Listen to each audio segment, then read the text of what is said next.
जय मसीह की। इस वीडियो में जुड़ने के लिए आपका धन्यवाद है। अगर आपने अभी तक हमारे चैनल को सब्सक्राइब नहीं किया है तो जल्दी सब्सक्राइब करें और साथ ही में बेल आइकन को भी दबाएं ताकि आप हमारे अपडेट्स और वीडियोस मिलते रहें। सुसमाचार बांटने के लिए आप हमारी मदद कर सकते हैं। इसके लिए आप फेसबुक, ट्विटर और इंस्टाग्राम पर जुड़ें। आशा है आज का संदेश आपको आशीष देगा। मैं कल किसी की बात सुन रहा था और उसने एक बहुत ही पावरफुल बात मेरे को कही। उसने यूं कहा कि चर्च का ताकत आप किस चीज से लगा सकते हैं? उसके अंदर कितने लोग बैठे हैं उससे नहीं, वो कितना मैच्योर है उससे। यीशु मसीह ने 5000 लोगों को खिलाया, मगर जब वो सलीब पर जा रहा था उसके सामने केवल एक ही खड़ा था जिसका नाम है यूहन्ना। और इसी कारण से उसने प्रकाशित वाक्य लिखा। कई बार हम बड़ा धोखा खा जाते हैं कि हमारे को मेला देखने की आदत है, मगर परमेश्वर मेले की एटीट्यूड से नहीं चलता। परमेश्वर अलग काम करने वाला परमेश्वर है। परमेश्वर पहले आपको अलग करता है और फिर आपका इस्तेमाल करता है। अगर आप आलू भी खरीदने जाएंगे ना तो आप ऐसे कैसे आलू उठा के नहीं ले आएंगे, आप चुन चुन के उठाते हैं। तो आप चुने हुए हैं। तो परमेश्वर के साथ जो होने का एक जो कलीसिया का जो परमेश्वर के साथ रिश्ता है, it's not about numbers, it is about quality. क्या आप क्वालिटी टाइम स्पेंड कर रहे हैं खुदा के साथ? वो आपके साथ टाइम स्पेंड करना चाहता है, मगर क्या आप कर रहे हैं? यीशु मसीह अपने चर्च के बारे में बहुत पैशनेट है। अगर पैशनेट नहीं होता तो वो अपना कतरा कतरा लहू नहीं बहा रहा होता। अगर गलती से भी आपने किसी को 1 बोतल खून दिया है, अगले 10 साल तक सुनाते रहेंगे आपके रगों में मेरा खून बह रहा है।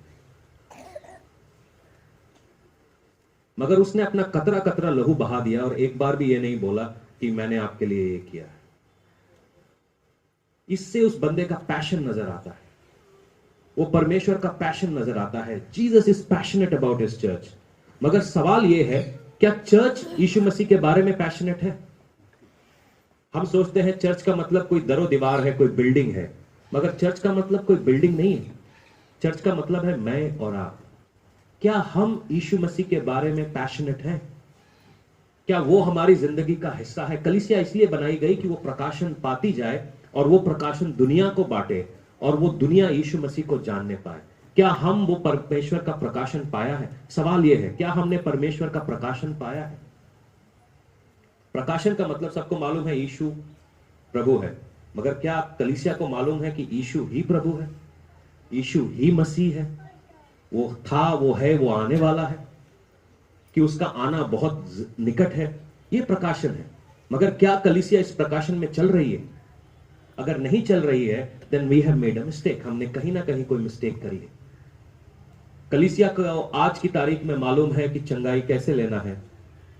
कलीसिया को आज की तारीख में मालूम है भविष्यवाणी कैसे लेना है। कलीसिया को आज की तारीख में मालूम है कि छुटकारा कैसे लेना है। मगर कलीसिया को यह नहीं मालूम कि यीशु मसीह के प्रेजेंस में कैसे बैठना है, उसकी उपस्थिति में कैसे आना है।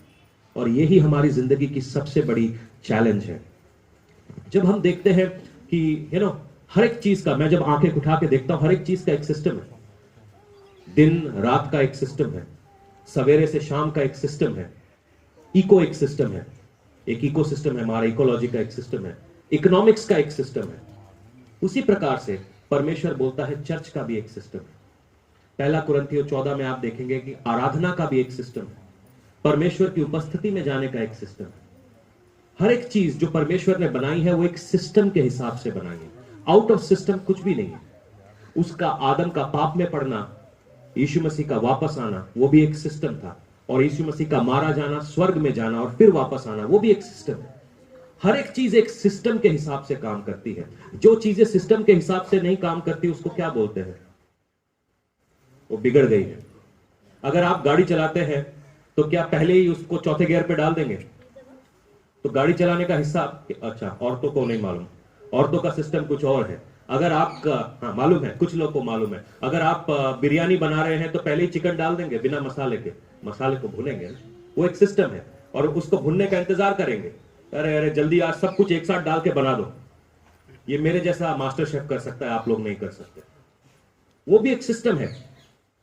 उसको तलना पड़ेगा, ठीक से काटना पड़ेगा। अगर हम उस सिस्टम से बाहर जाएंगे चीजें बिगड़ जाएंगी। हर एक चीज एक सिस्टम के अंदर है। अगर हम उस सिस्टम को तोड़ते हैं तो हम कहीं ना कहीं परमेश्वर के विरोध में जा रहे हैं।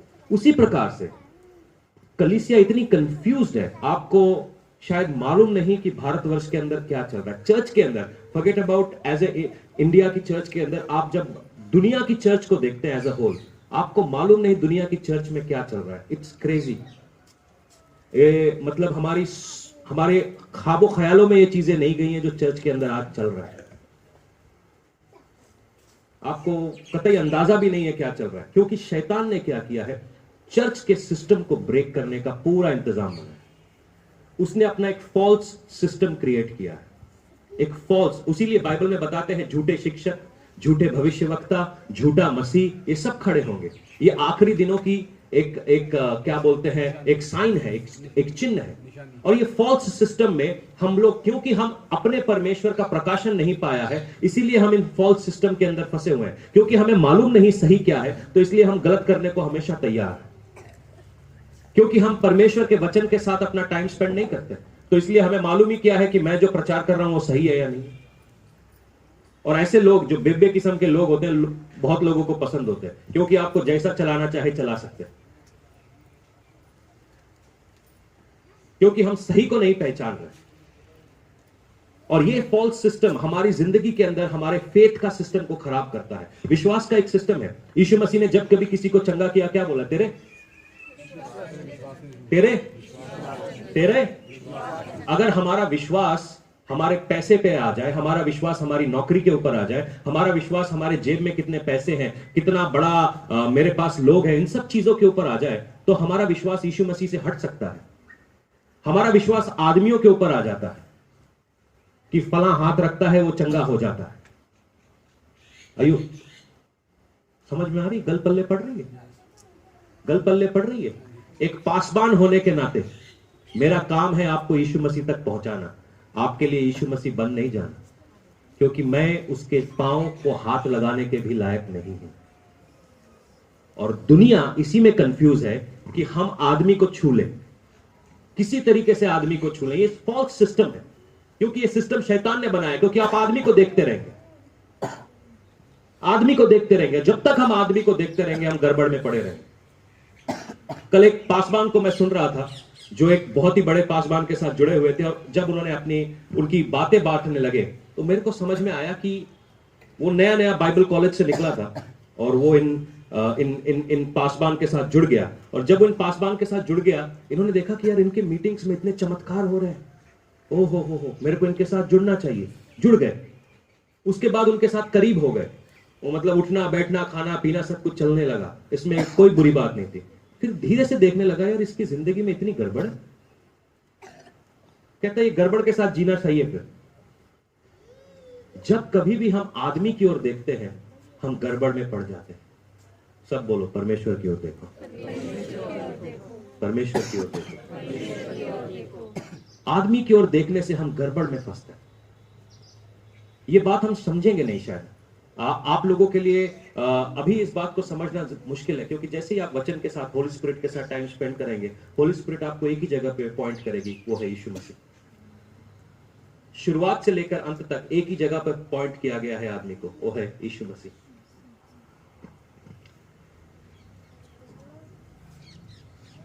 यूहन्ना 3 का 11 से लेकर 20 तक पढ़ेंगे, और यहां पे एक खास चीज को देखेंगे हम।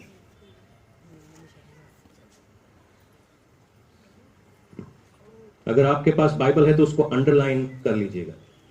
यूहन्ना 3 का 11 से लेकर 20 तक मैं पढ़ देता हूं, आप सुनिएगा।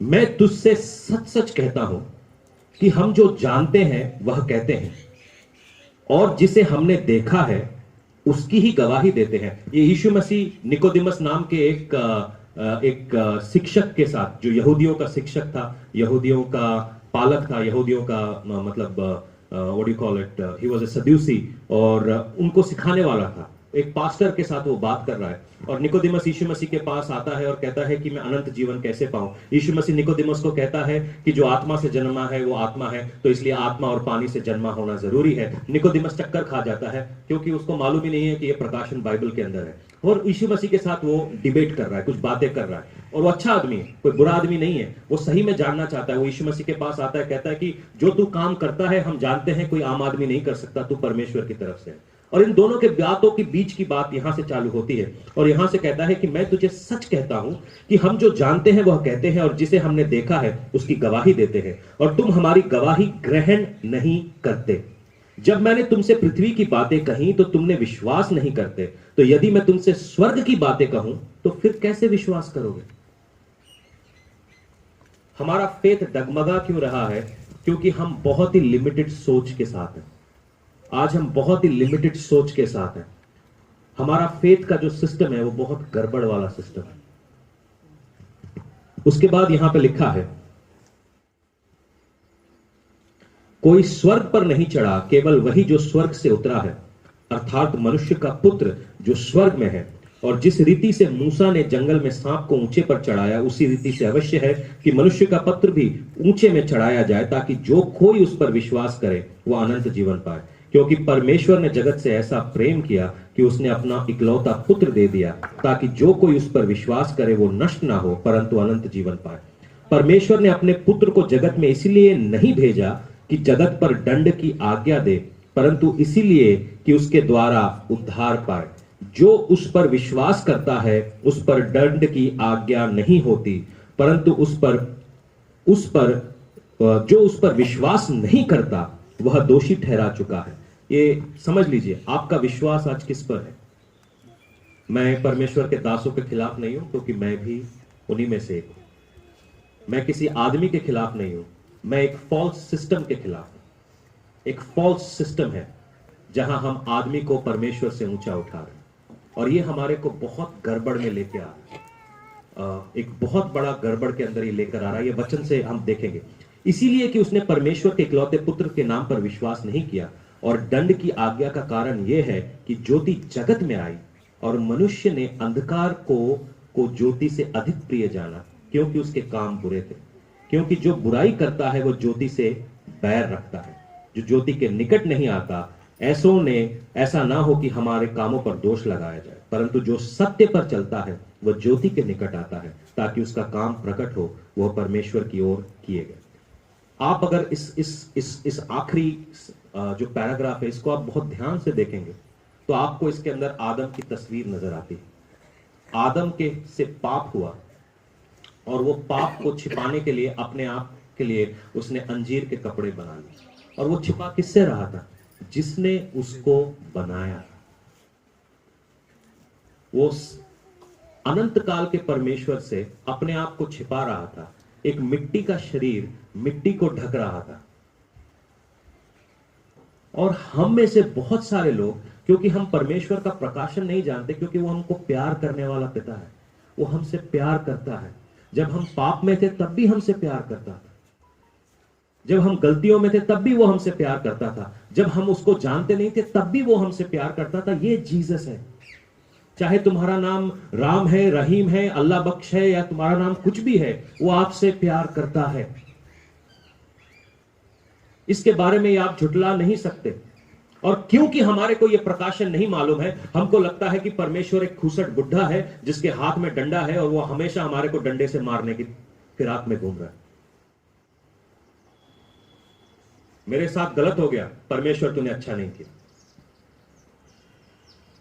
बहुत सारे लोग तकलीफ में इसलिए हैं क्योंकि वो अपने आप को परमेश्वर के सामने एक्सपोज नहीं करते। सुनिए, अगर आपके घर में कोई बिल्ली घुसी है और वो आपके बेड के नीचे घुसी हुई है, तो उसको निकालने के लिए क्या करेंगे? डंडे से टॉर्च मारेंगे उसके ऊपर, देखेंगे कहां पर है। कई लोगों की जिंदगियां भी इस बिल्ली की तरह है। हमने अपने गुनाह करके अपने बिस्तर के नीचे डाल के छुपा दिया है। एक हमारी आंटी थी, वो यूं कहती थी कि मैं तुझे मार के अपने बेटे को दीवार के नीचे गाड़ दूंगी और पुलिस को बोलूंगी वो घर से भाग गया। तो बेटा भी स्मार्ट था, मेरे को आके बोला, मैंने कहा यार तेरे को गाड़ेगी ना तो बदबू आने लगेगी, हम ढूंढ लेंगे तुझे। हमारी जिंदगी में हमने लाशें अपने बेड के नीचे गाड़ रखी हैं और सबको पता है हम कितने धार्मिक हैं। क्योंकि हम उन जगहों को एक्सपोज नहीं कर रहे, इसीलिए वो शैतान, चूहे, बदबू, कीड़े मकोड़े उन जगहों पर बैठे। अगर आपने कोई चीज सही से साफ करनी है ना, तो सारा फर्नीचर आपने हिलाना पड़ता है। फर्नीचर हिलाने में मेहनत लगती है, फर्नीचर को नुकसान होने का डर है, और फिर जाके आप उसके अंदर फिनाइल डालते हैं और घिस घिस के साफ करते हैं। अगर आप अपनी जिंदगी को साफ रखना चाहते हैं तो उसको एक्सपोज करना जरूरी है परमेश्वर की रोशनी के सामने। दाऊद कहता है, तेरा वचन पांव के लिए दीपक है, ताकि मैं तेरे लिए खिलाफ पाप ना करूं। हमारे लिए ये बाइबल पढ़ना टाइम पास हो गया है। आज क्या किया हमने? 2 चैप्टर पढ़ लिए। क्या समझ में आया? कुछ नहीं। आज कितने घंटे प्रार्थना करी? 6 घंटे। अच्छा, परमेश्वर ने क्या बात करी? कुछ नहीं। आप किसी मुर्दा परमेश्वर से बात नहीं कर रहे। आप उससे 6 घंटे बात करेंगे, वो आपसे बात नहीं करेगा, सवाल ही नहीं पैदा होता।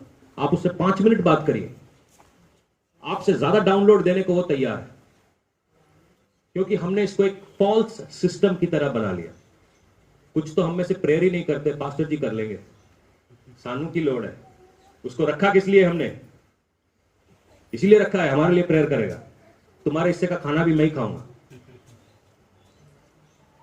तुम्हारे हिस्से का नोट भी मेरे को ही मिलने चाहिए, तुम्हारे हिस्से की पहलियां भी मुझे ही मिलनी चाहिए। तुम खाली कनाडा का वीजा लेने के लिए नहीं पैदा हुए। अगर आप अपने लिए खाना भी जानते हैं तो आप मेरी प्रार्थना है, वो धक्का है, मगर चलना तो आपने है भाई। स्कूटर कभी धक्के से स्टार्ट किया है? तो मैं वो पहला धक्का लगाता हूं, बाकी काम स्कूटर का है, बाकी काम स्कूटर का है। अगर स्कूटर में वो जान नहीं है, उसके अंदर इंजन ही नहीं है, उसका इंजन बेकार सिस्टम पे चल रहा है, वो स्कूटर पे चाहे कितनी किक मारता रहा हूं, धक्का लगाता रहा हूं, पेट्रोल डालता रहा हूं, इंजन ऑयल बदलता हूं, नहीं चलेगा। मसला है उसका सिस्टम ठीक करना है। और आज बोलिए, खुदावन आज मेरा सिस्टम ठीक करिए, आज मेरा सिस्टम ठीक करिए। जब आपका ये सिस्टम ठीक होगा, आप सही प्रार्थना करेंगे, आप परमेश्वर की आवाज ऐसे सुनेंगे जैसे आज आप मुझे सुन रहे हैं। और जब आप उसकी आवाज सुन लेंगे, आपके अंदर कोई कमी पेशी नहीं रह सकती। हमने अपने आप को, हमारे पापों को छुपा के क्यों रखा है? क्योंकि हमें अपनी इमेज से ज्यादा प्यार है। सब लोग अपनी इमेज है ना, सबकी एक इमेज होती है। मैं वर्शिप लीडर हूं, मैं पास्टर, मैं चर्च का एल्डर हूं, मैं फला हूं, मेरे दादाजी रॉबर्ट मसीह थे, मेरे दादाजी ने बड़े बड़े रिवाइवल क्रूसेड किए हैं, मेरे पापा जी वो भी बहुत बड़े विश्वासी थे, ये मैं भी विश्वासी। इमेज के पीछे हम लोग सब छुप के बैठे हैं, और परमेश्वर से ज्यादा हम अपनी इमेज को ज्यादा वैल्यू देते हैं। आदम का प्रॉब्लम क्या था? वो इमेज कॉन्शियस हो गया। सबकी इमेज होती है ना, टोर खत्म ना हो जाए कहीं मेरी, ओवर कॉन्फिडेंट नहीं, क्या सोचेंगे लोग अगर उनको पता चल गया मेरी जिंदगी के बारे में।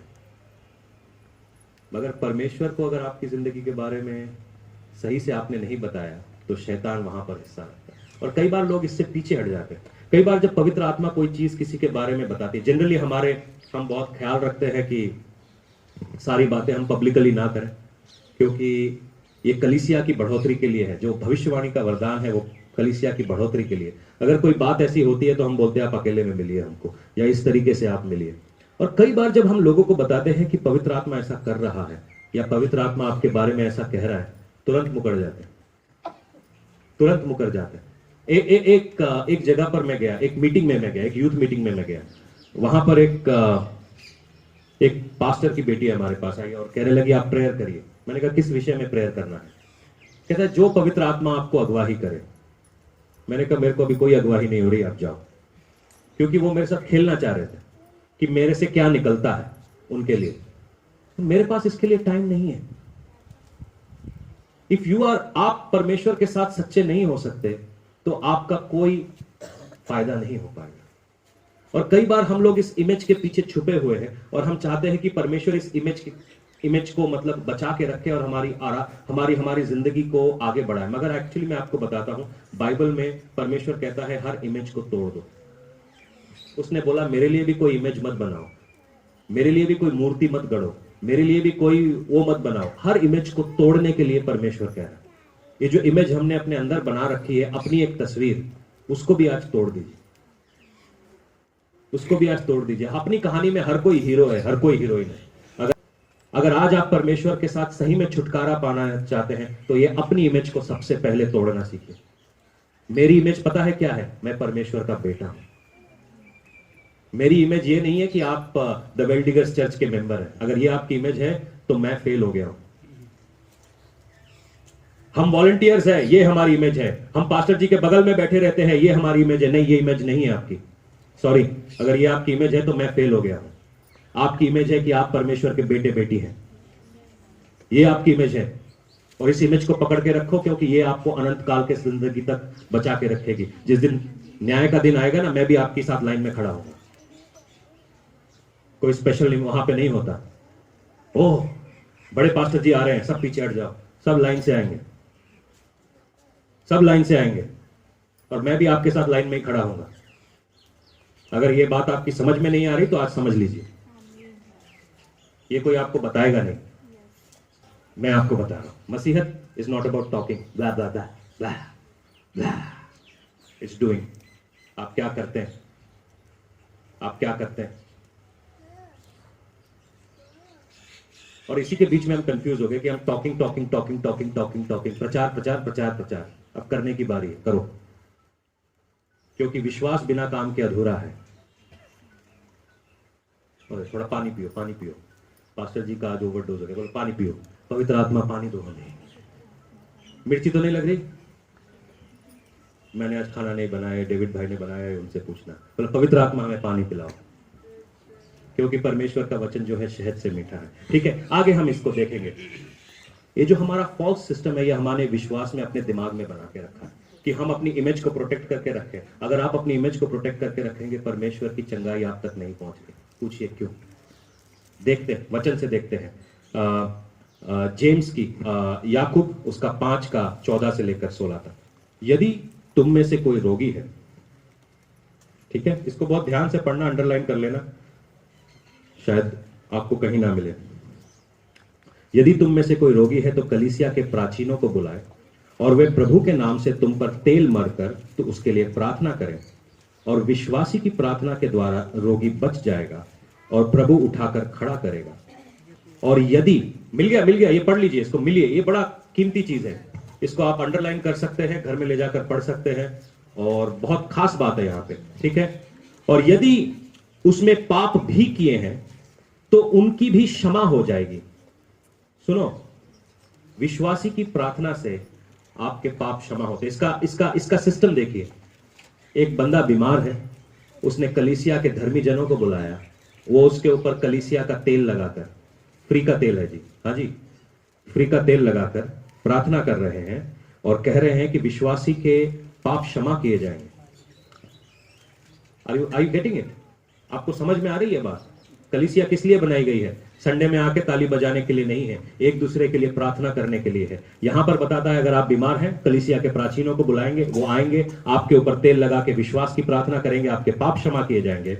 इसीलिए तुम आपस में एक दूसरे के सामने अपने अपने पापों को मान लो और एक दूसरे के लिए प्रार्थना करो कि जिससे तुम चंगे हो जाओ। धर्मी जन की प्रार्थना का प्रभाव बहुत कुछ हो सकता है। जब हम कहते हैं कि हम पापी नहीं है, हमारी जिंदगी में कोई ऐब नहीं है, कोई इश्यूज नहीं है, तो हम परमेश्वर को झूठा ठहराते हैं। बाइबल इस तरीके से कहती है। सबसे पहले अपने पास्ट के साथ हम डील करना सीखेंगे आज कि मैं था, हूं नहीं, मैं चोर हुआ करता था, हूं नहीं, शराब पिया करता था, हूं नहीं, सिगरेट पिया करता था, हूं नहीं। अपने था से आज बाहर आ जाओ। आज अपने था से बाहर आ जाओ। आप क्या थे उससे कोई फर्क नहीं पड़ता, क्योंकि आप जो हो, अगर आप उसको जान लोगे तो आपका था बड़ा बेकार लगेगा। मैं आपको कितनी बार बता चुका हूं, मैं शराब पिया करता था, हर रोज अद्दा मारा करता था, हर रोज 25 सिगरेट पिया करता था। मेरे को बोलने में कोई शर्म नहीं है, क्योंकि मैं छुड़ा दिया गया हूं। आज मैं आजाद खड़ा हूं। मैं पोर्नोग्राफी में फंसा हुआ था, आज नहीं हूं, मुझे शर्म नहीं है, क्योंकि मेरे बाप ने मुझे छुड़ा के शुद्ध कर दिया है। आमीन। आप क्यों शर्मा रहे हैं? कि आपको अपने बाप के ऊपर कॉन्फिडेंस नहीं है? मैं था, हूं नहीं। मगर कई लोग ये जो आपस में है ना, सुनो, ये आपस स्टैट्यूटरी वार्निंग है। हर पिक्चर के पहले होता है ना 18 साल से ऊपर, तो स्टैट्यूटरी वार्निंग दे देता हूं, किसके साथ अपने पाप बांटने, जो उसका तमाशा ना बना दे, किटी पार्टी का टॉक ना बना दे, आपके पाप लेके उसको बाजार में पब्लिश ना कर दे। किसी ऐसे के साथ मत बांटिए जो उसका मजाक बना रहा हो, जिसको उसकी वैल्यू नहीं है, जिसको उसकी कीमत नहीं है। किसी ऐसे के साथ बांटिए जो आपका हमदर्दी रखता हो, आपके दर्द को समझता हो, आपकी गलतियों को समझता हो, आपकी बेबसी को समझता हो। हर किसी के साथ जब हम बांटते हैं ना, तो बाजार की बातें बन जाती हैं, बाजारू बन जाते हैं। और जब आपने अपने पापों को कन्फेस कर लिया है, आप आजाद हैं। आपको अपने पापों से कोई बांध नहीं सकता। हम में से कई लोग डर रहे हैं इस कन्फेशन से। हम डर रहे हैं क्योंकि शैतान हमें डरा रहा है। लोग क्या कहेंगे? एड्स का इलाज है, मगर इसका इलाज नहीं है कि क्या कहेंगे लोग। लोगों का क्या है? लोगों का काम है कहना। क्यों उनसे डर रहे हो? तुमको डरना चाहिए तो परमेश्वर से, क्योंकि स्वर्ग और नरक में उसी का अधिकार चलता है। कई लोग ऐसा है कि वो आपको पास्ट से बाहर आने नहीं देते। कई बार ऐसा हुआ है, कई लोगों से आपने माफी मांगनी, मुझे माफी कर दी, माफ कर दो, माफ कर दो, माफ कर दो। ऐसा मुंह उनका मतलब 2 टन का सेब, एक इधर सेब छुपाया, एक इधर सेब छुपाया। तो ऐसे लोगों से आगे बढ़ जाना आसान है।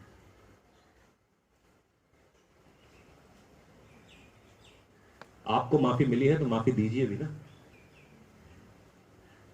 आपका लोन चुकता हो गया, किसी ने आपका लोन चुका दिया, जब किसी और का लोन माफ करना था आपने नहीं किया। अगर आपको माफी मिली है, आप भी माफ करिए। अपनी जबान को हम परमेश्वर के हाथों में आज सौंपे और कहें कि परमेश्वर वो बोल्डनेस दे कि हम तेरे सामने आ सके। और किसी के सामने नहीं जा सकते तो हम परमेश्वर के सामने जा सकते हैं और बोल सकते हैं ये गलतियां हमसे हुई हैं, क्या आप मुझे माफ करने को तैयार हैं? और जब हम ऐसा करेंगे, हम परमेश्वर के उद्धार को देखेंगे। तकलीफ यह है कि बहुत सारे लोग, ये जब आप किसी को बता देंगे ना मेरी जिंदगी की गलती ऐसी है, तो बहुत सारे लोग, बहुत सारे गलत लोग आपको जज करना चालू कर देते हैं। इसीलिए बुद्धि मांगो परमेश्वर से कि किससे बांटना है। बहुत सारे लोग आपको कंट्रोल करने लगते हैं। ब्लैकमेलिंग, बता दूंगा तेरे बारे में, मिनिस्ट्री खराब कर दूंगा तेरी, किसी को पता चल जाएगा, तेरी शादी तोड़वा दूंगा। तो ऐसे लोगों से थोड़ा बच के। अगर आपसे कोई आपको आके बांट भी रहा है, मैं जानता हूं आपके आपस में आप एक दूसरे के लिए प्रार्थना करते हैं, मगर आप कोई बांट भी रहा है तो उसको मोती के जैसा समझना है। कई बार हम अपनी मुसीबतों में से एक बहुत ही अजीब मोड़ में से निकलते हैं। हम अपने पास्ट में जी रहे हैं और हमें अपने फ्यूचर दिख नहीं रहा, क्योंकि हमने आपके पास्ट को छोड़ा नहीं। एक भाई साहब है, वो बहुत ज्यादा मुसीबत में है, बहुत ज्यादा तकलीफ में है। तो मैंने उनको एक बात कही कि भाई साहब ऐसा करिए कि आप हमारे, क्योंकि जिस कलीसिया में आप जा रहे हैं अगर आपकी कोई मदद नहीं हो पा रही, वो मान भी रहे हैं कि मदद नहीं हो पा रही, मगर हमारे यहाँ पर आना उनका मुश्किल है क्योंकि वो कलीसिया वाला उनका कोई रिश्तेदार है। तो मैंने कहा या तो आप उनके साथ निभा लो या हमारे साथ निभा लो।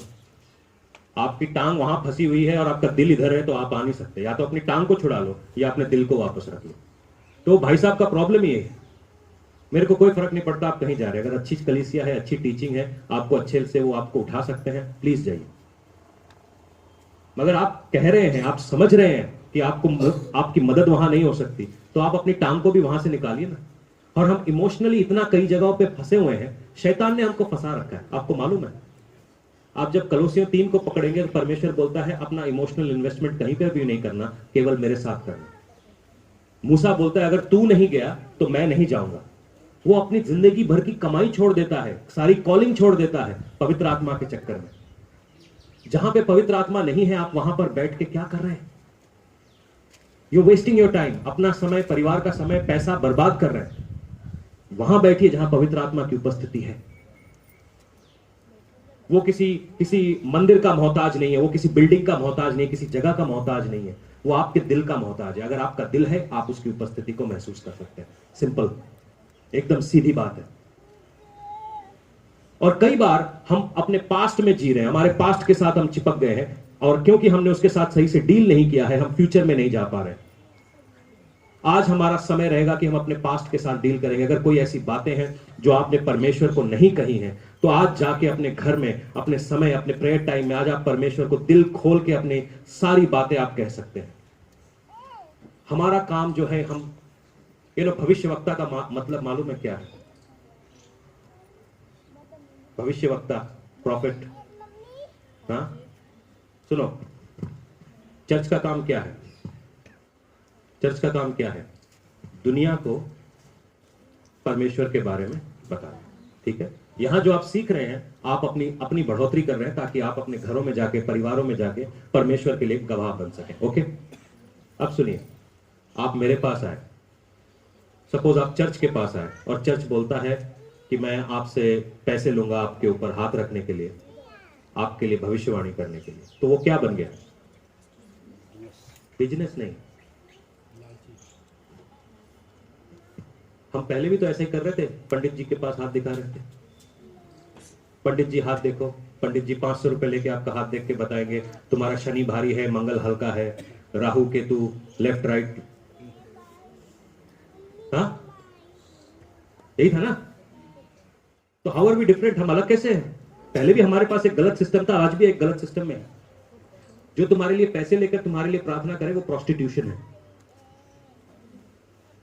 मैंने बोल दिया, क्योंकि कलीसिया का काम है अपने पति का काम करना। मेरा पति यीशु मसीह है। कभी आपने यीशु मसीह को ऐसा करते हुए देखा? अगर कलीसिया ऐसा कर रही है तो क्या कर रही है? पैसे की जरूरत क्या मुझे नहीं है? हमें है यार, कितनी जरूरत है हमें, आप सबको पता है। एक एक दिन कैसे जाता है, मगर इसका मतलब यह नहीं कि अपने ईमान को बेच दो।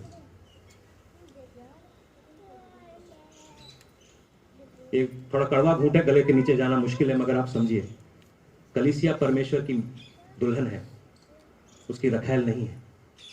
एक दुल्हन का काम होता है अपने पति के काम को करना पूरी ईमानदारी के साथ। कलीसिया को बिजनेस मत बनाइए,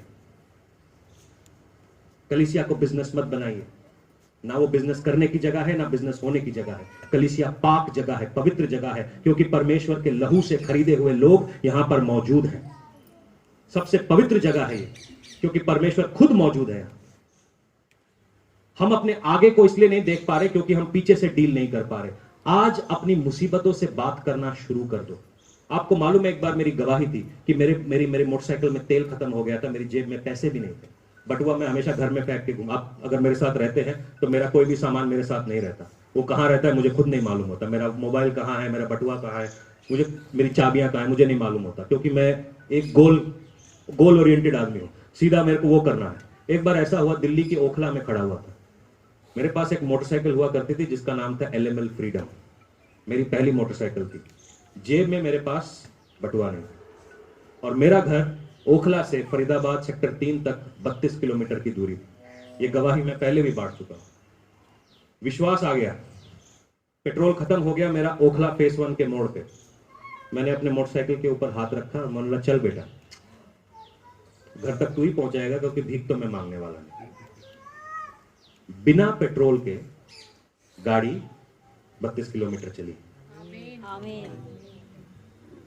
सुनो, ये मेरी टांग शादी से पहले टूट गई थी। ये कहानी भी मैंने आपको बताई है। ये टांग टूट गई थी मेरी, एक्सीडेंट हुआ, कटाक से आवाज आई, पुलिस वालों ने पंचनामा भी बना दिया कि इसकी टांग टूट गई है। मैं ट्रॉमा सेंटर में पड़ा हुआ हूं, और उन्होंने मेरे मतलब जीन्स वीन्स ही फाड़ के मेरे कपड़े अलग कर रखे हैं। मैं मनी मन अपनी टांग से बोल रहा हूँ, जुड़ जाए यार, शादी है फरवरी में, अक्टूबर 3 को मेरा एंगेजमेंट है, जुड़ जा। 2 बार एक्सरे किया, सीधा करके उल्टा करके, कुछ नहीं मिला। अपने हालातों से बात करना सीख लिया मैंने।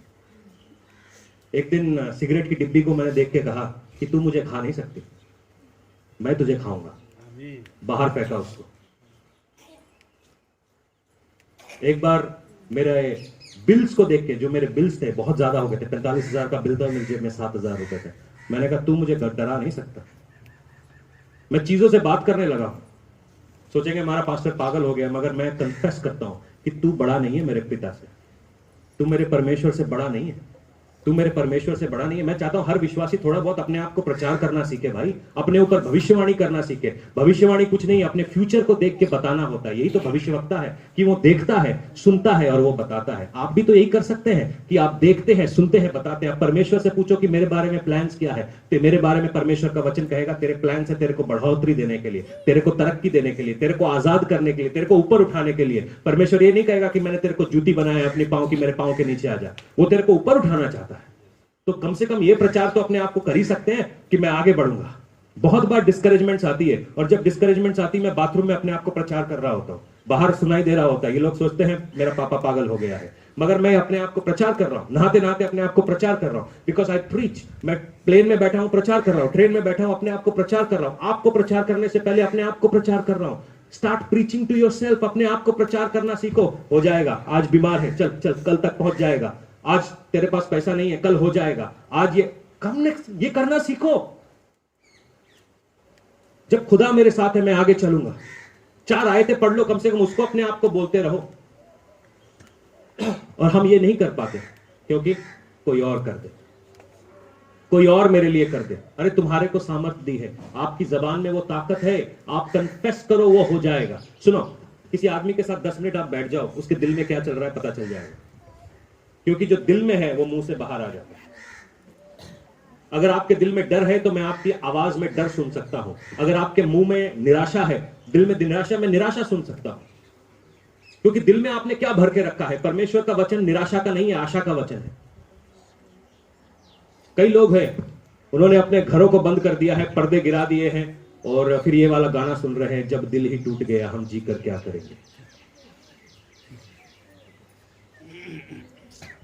मम्मी ने बोला हलवा बनाया है, कोई जरूरत नहीं, जब दिल ही टूट गया।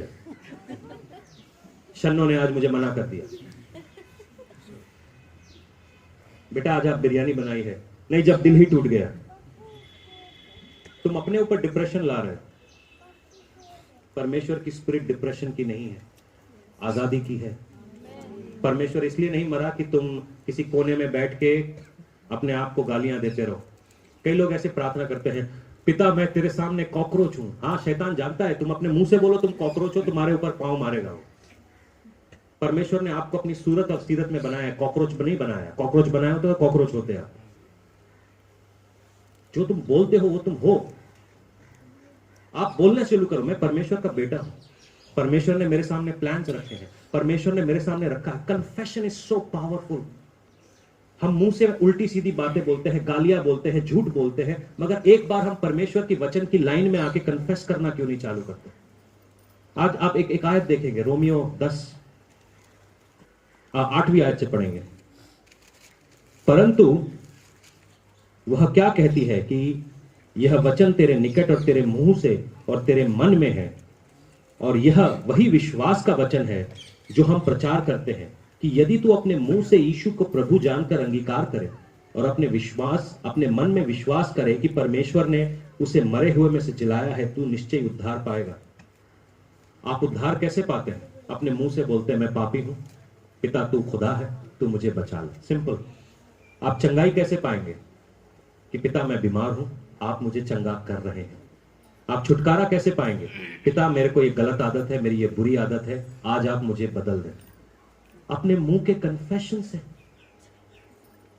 सिंपल है।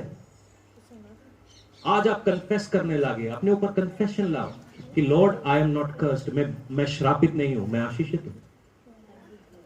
मेरे घर में मैं गरीब नहीं हूं, मैं अमीर हूं। बोलने लगिए ना प्लीज। बोल तो सकते हैं, बोलने में तो कोई पर्ची नहीं लगती कि कोई फाइन कर देगा आपको आके। आप जब बोलने लगेंगे आप देखने लगेंगे, क्योंकि आदमी अपने मुंह के फल से जीवित रहता है। जिंदगी और मौत का फल आपके जबान पर है। आप बोलिए तो सही। बोलते ही नहीं है क्योंकि शैतान ने आपके मुंह पे ताला लगाया है। आज उस ताले को तोड़ो और सही बात बोलो। आज उस ताले को तोड़ो, उसको सही बात बोलो। हमारा सिस्टम आज हम लेकर आएंगे परमेश्वर के ऊपर, विश्वास के ऊपर, कि Lord I trust in you. चाहे कुछ भी होता रहे, कुछ भी तूफान आए, कुछ भी बातें हैं, मैं तेरे ऊपर ट्रस्ट करता हूं, मैं तेरे ऊपर ट्रस्ट करता हूं। तू ही है, तू ही है और कोई नहीं। तू मुझे जिंदा रखे तो तू जिंदा रख, तू मुझे मारे तो मुझे मार दे।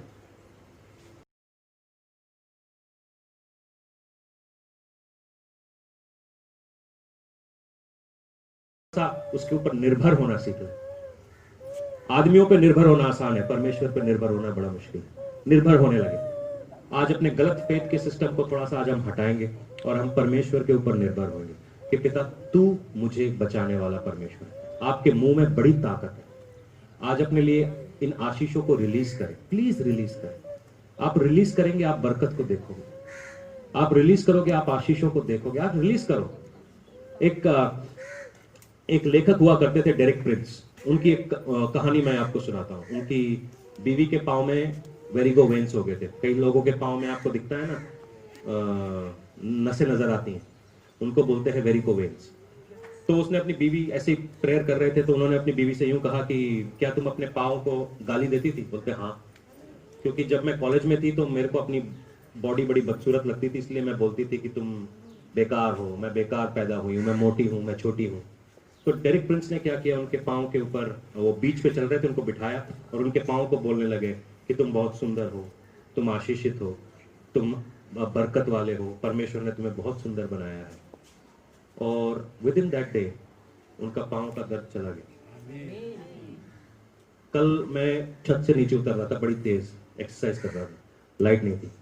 मेरा ये पाँव सीधा वहां पे वो क्रॉस लगा है, उसके वो जो नीचे पड़ा है ना उसका, जिसके ऊपर मुड, जिसके ऊपर वो खड़ा, बड़ी तेज लगा। 2 मिनट झंझनाता रहा। मैंने कहा परमेश्वर तेरे घर में चोट लग गई, ये कैसे होगा? मैं बाहर तक घूम के आया, चोट गायब। फिर मेरे को चेक करने लगी कि नहीं लगी। अभी भी मैं कल से चेक कर रहा हूँ, लगी कहाँ है, लगी है तो कहाँ गई। बुरी तरीके से मैं फुल स्पीड पे उतर रहा था वहां से। अंदर मैं जोश में आ जाता हूँ ना कई बार, तो वैसे मैं जोश में उतर रहा, पटाख से लगा उसके अंदर। मेरी 2 उंगलियों पे ऐसी चोट लगी कि 1 सेकंड के लिए मेरी नानी याद आ गई मुझे। मैं बाहर गया, परमेश्वर को बोला तेरे घर में चोट नहीं लग सकती। ऊपर गया दफ्तर में, पाँव ठीक। अभी आपके सामने खड़ा हूं, कुछ भी नहीं है, कुछ भी नहीं है। मैं स्टेज मार रहा था हल्का होने के लिए। तो परमेश्वर ऐसे काम करता है, ये कल की बात है। आज आपके लिए भी कर सकता है, आपके लिए भी कर सकता है। स्टार्ट करो, छोटे से स्टार्ट करो, छोटी बातों को बोलना चालू करो कि आज हम बरकत पाएंगे, आज हमारे घर में झगड़े नहीं होंगे, आज हमारे घर में कमियां नहीं होंगी, आज हमारे घर को, आज हमारे को काम मिलेगा, आज हमारे को आशीष मिलेगी। छोटी छोटी बातें चालू करो, छोटी बातों से चालू करो, बड़ी बातें अपने आप हो जाएंगी। आप छोटों के लिए विश्वास करो कि आज मैं बीमार नहीं पड़ूंगा, आज मैं कुछ ऐसा नहीं करूंगा। करने चालू करो, स्टार्ट इट। मुश्किल है क्योंकि आप देख रहे हैं कि हमारे सामने क्या हो रहा है, कि मैं बोलूं कैसे। बोलो, बोलो, होगा ऐसा। बोलना चालू करो, दिल को अपने परमेश्वर के वचन पे लाओ, कलाम पर लाओ, बोलना चालू करो, बोलना चालू करो, बोलना चालू करो। दुख के साथ बोलो मगर बोलना चालू करो, आंसुओं के साथ बोलो मगर बोलना चालू करो, गम के साथ बोलो मगर बोलना चालू करो। Just start talking to yourself, अपने आप से बात करना चालू करो। हम दुनिया से अपना दर्द इतना बांटते रहते हैं, मैनू की, मैनू ई, ए, ओ, एंडा, उदा।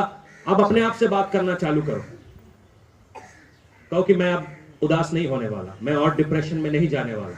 मेरे लिए परमेश्वर ने बढ़िया चीजें रखी हैं, सुंदर चीजें रखी हैं, बरकत वाली चीजें रखी हैं। बोलना, Lord we declare your kingdom here Lord. प्रभु आपका राज्य यहां पर आए पिता, प्रभु आपका राज्य यहां पर आए पिता। Lord we pray father, confess करो, कन्फेस करो। अगर कोई गलतियां पवित्र आत्मा आपको दिखा रही है जो आपने की है और जिसकी आपने माफी नहीं मांगी है, please open up yourself to God.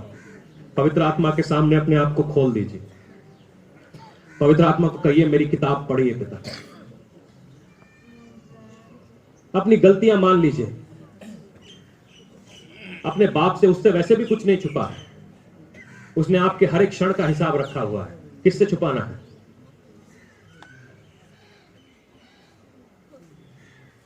अपने दिमाग को कहिए कि मैं बर्बाद होने के लिए नहीं बुलाया गया, मेरा करियर खराब होने के लिए नहीं बुलाया गया है, मैं जिंदगी मेरी खराब होने के लिए नहीं बुलाई गई है, मेरे को रोने के लिए नहीं बुलाया गया है। मेरे को हारने के लिए नहीं बुलाया गया है। वचन कहता है तुम जयवंत से भी बढ़कर हो। वचन कहता है कि तुमको पूंछ नहीं सर बनाया गया है। वचन कहता है तुम्हारे लिए अनंत काल का जीवन रखा है। वचन कहता है तुम्हारे ऊपर बहुतायत का जीवन रखा है। बोलो इसको, बोलो अपने ऊपर। मैं उधार में जीने के लिए नहीं बनाया गया।